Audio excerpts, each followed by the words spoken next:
What is up, y'all? We're here with yet another episode of the Sunday Riff Refinery. I think this is number 7 now, so 7 weeks in a row I've managed to make one of these, which means 7 different song ideas, which that actually makes me pretty stoked. I'm proud of myself. I'm gonna give it to myself there, you know?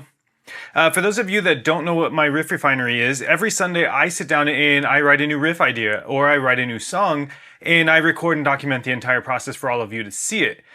Some of you find it helpful to see how I program drums, for instance, or how I flow from riff to riff, or how I come up with a riff in the first place. And for me, this helps with accountability to keep me writing music and not just creating content for the sake of making content. I'm actually writing songs that I'm going to release on an EP later this year. Some of them are going to make the cut, some of them aren't. So far, 3 that I've written are going to make the cut for sure. One of them is going to be one that some of you will get to participate in, because 2 weeks ago I posted a riff and I asked all of you to write your best guitar solo to it, and I'm about to pick the winner. Not today, I'm going to pick it next week to give some people a little bit more time to get their stuff nailed down, but I'm pretty stoked to see who the winner of that ends up being, because there's already been some amazing submissions. But today we're switching gears a little bit. We're not doing metal, we're not doing anything like ethereal sounding or anything like that. I've been listening to a lot of shoegaze, a lot of Midwest emo, and a lot of alt rock. I've been getting into a ton of those kind of bands, so I got inspired, and what did I do? I made a new guitar tone and I used a couple of new pieces of gear. So up here on the screen, you should now be able to see my pedal board, or my desktop pedal board. So specifically, we're going to be using the Sender V today. The Sender V is a dual boost, and I bought it from the wonderful owner of Fuzz Imp. He makes a lot of really awesome pedals. He actually has another pedal on its way to me very soon that I'm very stoked to test out and demo for y'all. But for this boost, you can see I have things pretty well dimed for the most part, except for the tone knob. I have the level dimed, I have the gain dimed, I have the boost dimed, and I have the boost turned on. I have the gate cranked up because it needed it. I have the hot switch set to the right, clip is right in the middle. Let me show you what the PV Invective sounded like before that. So before the Sender V, the PV Invective is actually on its clean channel over here. I have the gain pretty far down. The gain's at like 1.5 out of 10. The lows are cranked, the highs are all the way up. And I actually do have that all going through the Get Good Drums Contenders impulse responses. Just felt like trying those out and they sound pretty sick. So this is the clean channel of the Invective. I know it's going to sound a little bit quiet there, but you'll see in a second. And then we'll turn on the Sender V.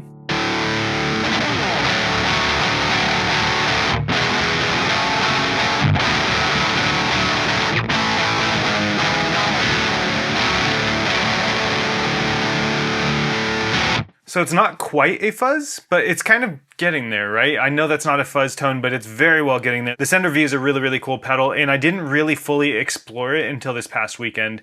And then all of a sudden these riffs started flowing for me. So let me show you the idea that I've got going. And it's at about 170 BPM, and that may change by the end of this video. We might slow it down or speed it up, but it's weird to explain because I want to start it out with something like...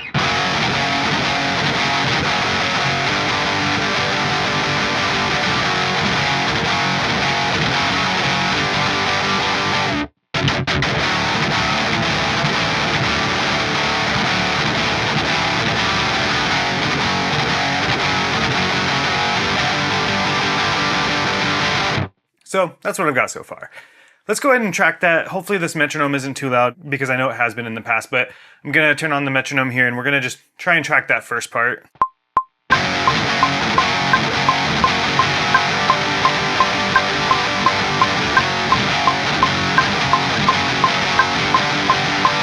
All right, that wasn't terrible. So let's go ahead and double track that. See, I like not writing metalcore riffs. This is actually a lot easier. Probably gonna be catchier too. Off time.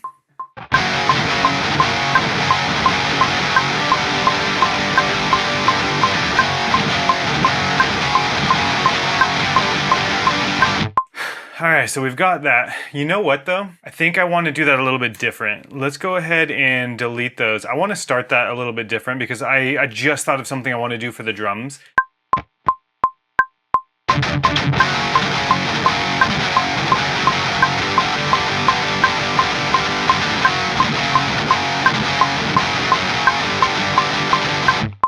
Go ahead and do the right guitar, and I gotta remember the...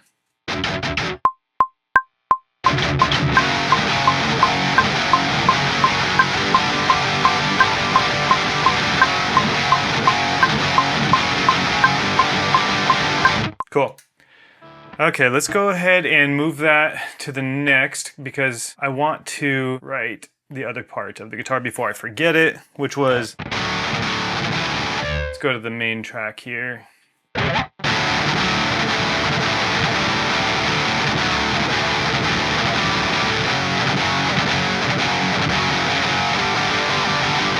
right, let's do that. That's easy.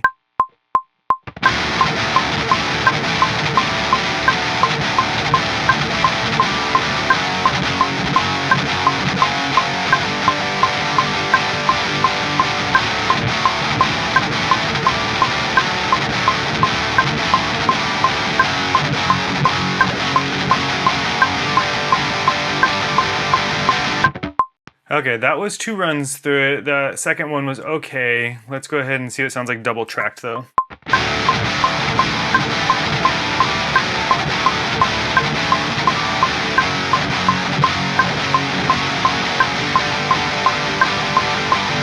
Okay, that second one was better. Seems to be common with me is I'll mess up the first try, and if I let it loop through, I'll get it. Let's go ahead and copy pasta that. And then I want a lead to go into that. So what would that lead sound? Maybe we just do octave lead. Let's do that. And as usual, I won't be editing these guitars very much just because as you can see on screen here, I am not running a DI directly into the interface. I'm actually recording the amp itself. And so editing is kind of out of the question for these. I could probably do it, but it wouldn't sound great anyway. So we're just doing all live takes on these, except for copying and pasting them, obviously. So I don't think I want the lead to go during that first half. Let's go ahead and do it during the second half. I think that worked. Let's see how it sounds both. No, that doesn't fit. The rhythm just doesn't.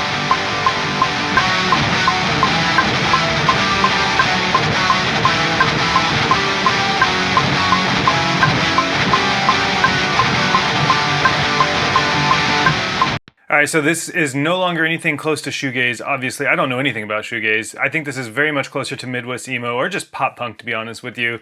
This guitar tone is very much a pop punk tone, I think. I just like how thick that sounds. The Invective is such a great little amp, and it takes pedals so well. That's the clean channel, the Invective, with the Sender V on there. It just, honestly, it just sounds sick. I love it. Very, very inspiring to play through. Okay, so let's go ahead and get some drums going on this. So we've got my favorite, Robot Dog drums today, and this is what that sounds like. And I'm going to turn on these plugins later. These are just the normal ones that I use every time I use Robot Dog drums. So I have the control hub from STL Tones, just adding some extra bus compression and everything to it. And then I have Flatline 2 to make sure it doesn't peak the master bus. But let's go ahead and take a listen to this first part. All right, so let's go ahead and make a MIDI region down here, and let's go ahead and get this moving. So we have the chicka chicka on the guitar. So let's go ahead and start from that. Yeah, so taka taka. We want some good old snare there. I'm way too far away from the snare. Okay. Taka taka. Do we want it to be flams though? Let's try it. I think that could work. Taka taka bam pika dam pika dam pika dam pika dam na na na na na. Okay, that could work. Let's start with the snare.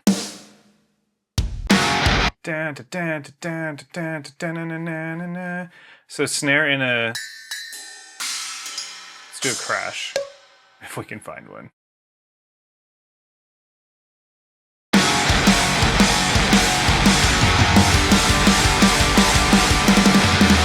Okay, so this is working now. Let's go ahead. I want to make all of these snares now. I'm not going to humanize them fully. I just want these snares a little bit louder, and the same with these kicks. This just needs to hit a little bit harder. And then I put these tom flams in here. So we need my right hand ones to be a little bit louder than the upper ones. And then these right hand ones will crank up as well. And then that's just going to repeat through here. So we'll crank these up as well. And then I did write in this little fill here. Let's listen to that. Tick it, tick it, tick it, tick it. Okay, so we need to make that a little bit less robotic. So we'll mess with all these a little bit, not a ton. And then same with the toms here. That sounds okay. Let's listen to that from the top.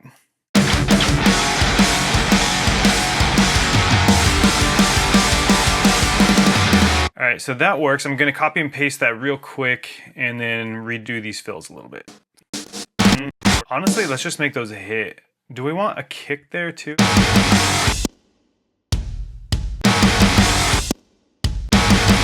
No, that's too much. Too much. Okay, that works. Let's go ahead and bring these down and then bring the floor tom up. Cool. The problem with copying and pasting everything is you really just don't get the time to humanize it all, and I'm tired of being lazy and not humanizing it. I just want it to sound a little bit better.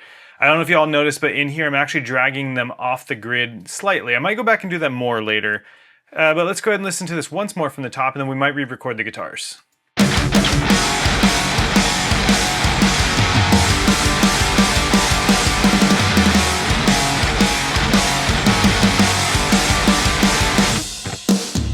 Yeah, I'm gonna re-record the guitars now. So that's sounding good, don't get me wrong. It's just, it needs to have more like structure to the guitars. So we'll get the guitars going there and make it sound better. Probably gonna have to do that to all of the other ones as well.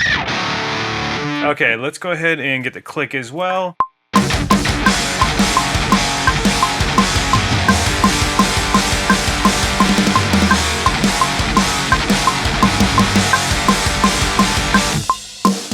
Cool, that one is much better. It's just so much easier for me to record the guitars to drums and the click rather than just the click.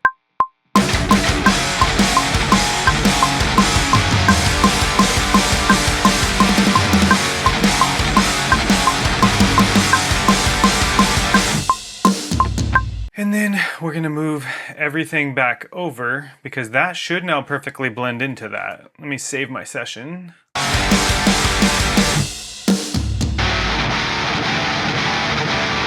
Cool. Perfect.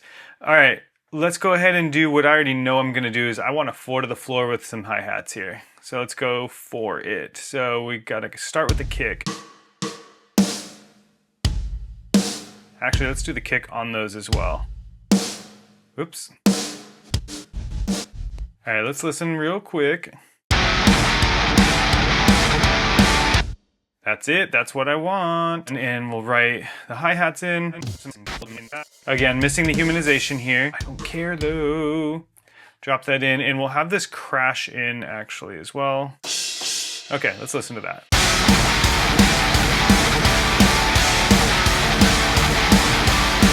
Okay, and then how do we want the second part of that to end? So we'll go in with another crash. Get back to our hat. We almost at the end there? Yeah. All right, that might work. Let's see how that sounds.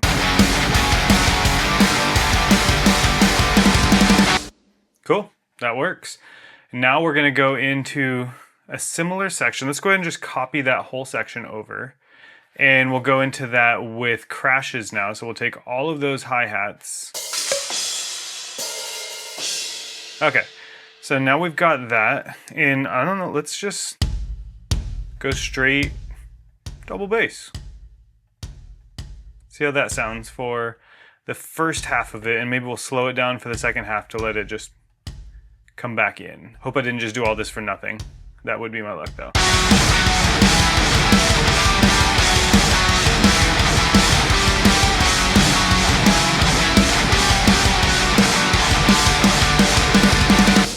Cool. That works. I know it's not the most creative drum part that you've ever heard, but it works. And let's go ahead and give it a quick listen from the top again, just so I can get the feeling right.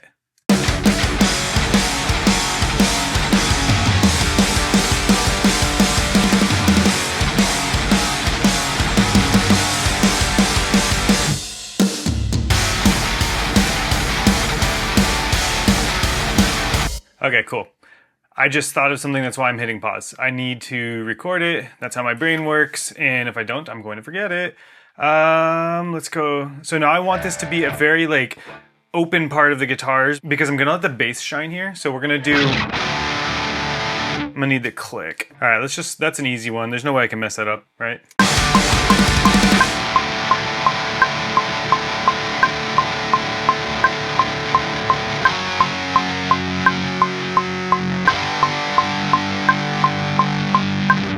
Okay, easy peasy. We're gonna do that.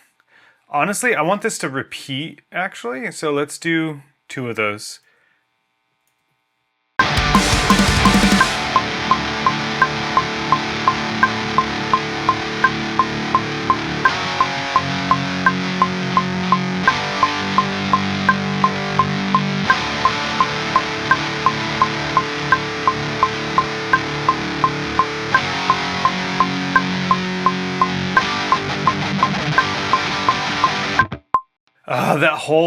I went that whole way and I messed it up there at the end. That just didn't sound right, so.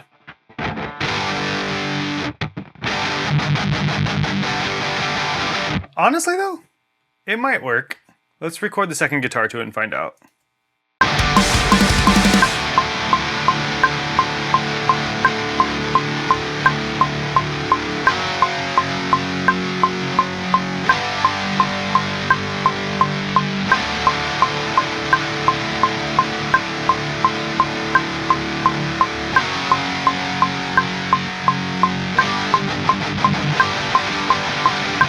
Not mad at it. Not mad at that at all. We gotta switch to the bass now. Let me put this down and we'll grab a bass. Because I have an idea into... Alright, I think you'd all agree this is a very appropriate bass for this style of music. This is my just basic Squire jazz bass. It's an Affinity series. It's fantastic. I need to not hit it on my amp over there. And let's go ahead and go over to my normal bass tone. So I've got the STL Tones AmpHub here, and we do have a compressor going. And I was messing around with the dark glass, but didn't really care for it, so that one's out. And we have the Technic Drive Direct Bass V1. Then we also have the Ampere amp going. In the cabinet section, we have the Gallion Kruger on the left, and I don't know what the TSK is supposed to be. But that's all we've got going on for that.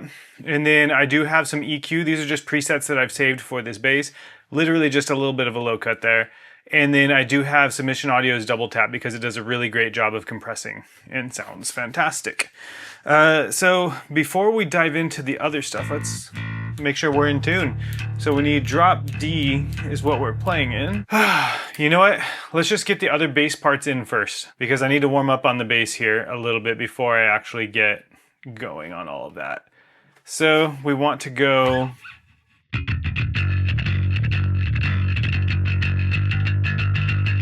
let's do it. We got this.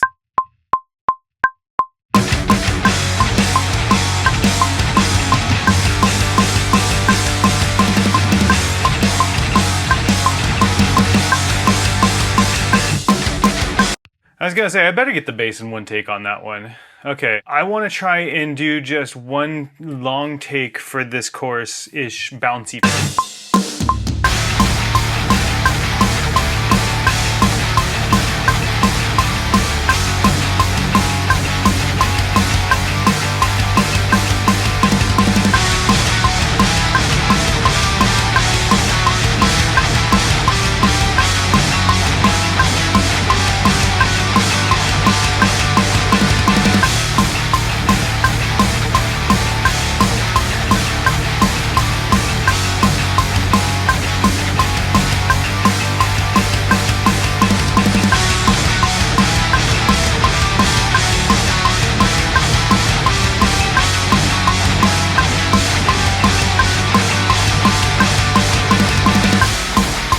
Alright, that was easy, honestly. Yes, I'm just following the route there. I'm well aware of that. And it sounds good, to be honest. So there's never a time where I'm like, oh, I have to do something busy on the bass, but I'm about to. And so I was kind of saving it for that. So I want something that follows this, but like doesn't follow it.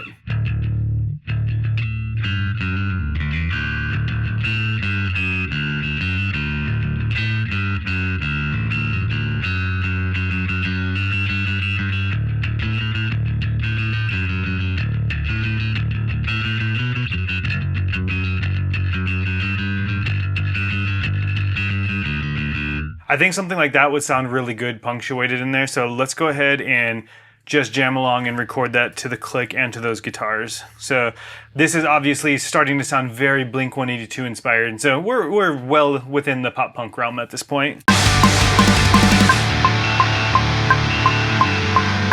All right, those guitars are too loud to hear that. So let's go ahead and drag that down, and then I'm going to drag these down to my quieter tracks here.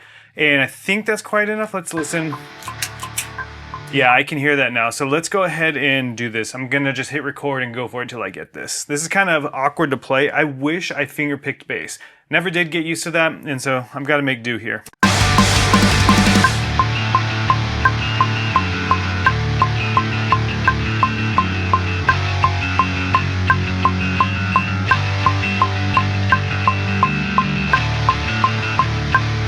All right, there's gotta be a little bit easier way to play that. Yeah, we'll do it down in the octave on the string below.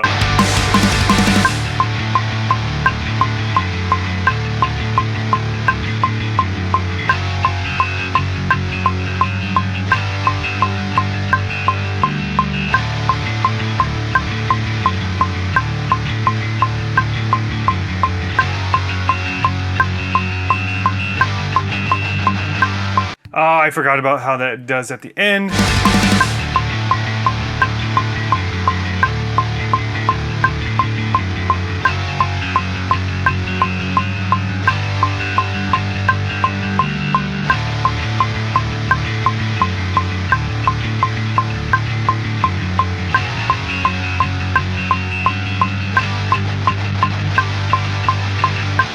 That one sucked to record. I don't know why, but it just wasn't great. I think that works. Okay, so now what I want to do is, let's go ahead and make some drums for this. This just needs to be a tom riff. All right, so let's get a little bit of something like this going in. Oh, that sounds pretty good. And then we'll do another, oh, no claps on here. Nope, too much, too soon, Junior. Okay, that could work. Okay, maybe we do some, nope, too soon again. That works. This needs to be a flam though. Okay, that works, honestly. Let's go ahead and copy and paste this right here. All right, cool. So we just need that all to repeat. So let's go ahead and copy it and we'll paste this. Okay, so we changed it a little bit. Let's see how this sounds.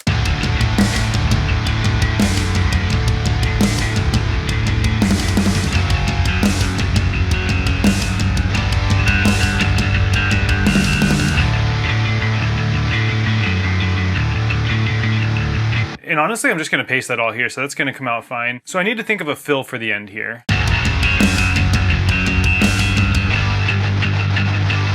So let's do snare, and then let's just do a build-up on the toms. I wanted that to end abruptly there. All right, let's go ahead and see if we can just shorten this and see if it sounds good. I'll try again since I don't have the DIs recorded, but that kind of does it. That works, that works. It's good enough, right? That's the motto. And then I want that to kind of lead into the next thing, so. Cool. So let's do those a little bit lighter. That's a little bit too heavy. We gotta ditch the bass now for a little bit and go back to the guitar. Okay, so the idea that I had for the next riff is very much a pop punk riff. Let's go ahead.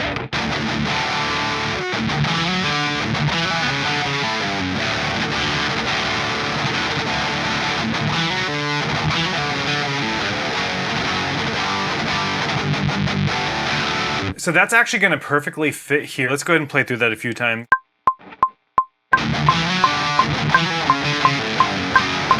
See, I told you guys.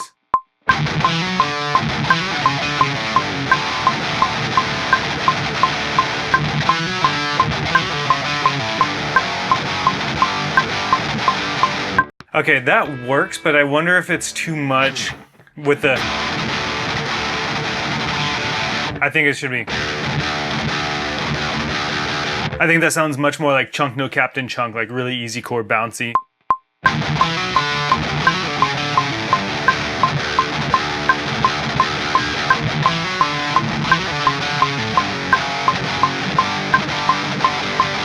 Okay, that one worked, that one worked. Let's go ahead and double track it and see how it sounds though, just in case it, you know, doesn't work.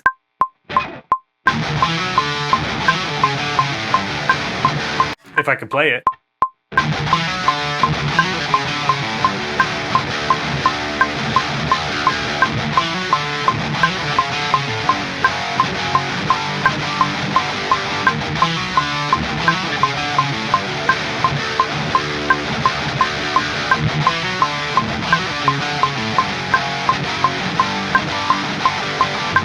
Okay, that works there, and that's gonna kind of end off this idea.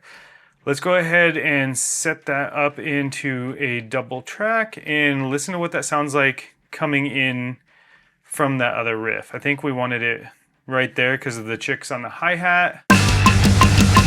Da, da, da. Okay, that really works, and we're running out of time here. My battery's almost dead. I'm going to stop the camera real quick and I'm going to really quickly write the drums to this. Well, I think I did. The drums don't sound good. I really recorded the guitars too sloppy there. So I'm gonna have to revisit these another time, but this is what we've got to work with today. Let me go ahead and throw on a quick mastering chain real quick. All right, so I've gone ahead and turned on my mastering chain, which is the JST Maximizer, the Townhouse Bus Compressor, and the STL Tones Control Hub. That's all going on the mix and master buses. So let's go ahead and take a listen to this final song that we just wrote together in really, what, about 50 minutes minus the time I had to turn the camera off a little bit. And thank you all so much for sticking around for the Riff Refinery episodes. These are my favorite type of video to record. So if you want to watch and follow along with me writing songs every week, please consider hitting that subscribe button, hit that like button if you like this, and let's go ahead and listen to the final result of this song.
I know I need to work on the drums there at the end. Yes, that is definitely off time, and actually it might not be the drums off time, it's probably my guitar that's off time, but that is probably my favorite thing that we've written on Sunday Riff Refinery so far. I'm really stoked on this, and I'm gonna put some vocals on it myself, not in this session. We'll do that in another session. I may or may not record myself doing that because I'm still really self-conscious about my singing. But I'm honestly very stoked on this. Again, thank you all for watching this far if you did, and I'll see you in the next one. Check me out next week. Like, subscribe, do all that stuff that the YouTubers say to do. And until next time, peace and love. I'll talk to you soon.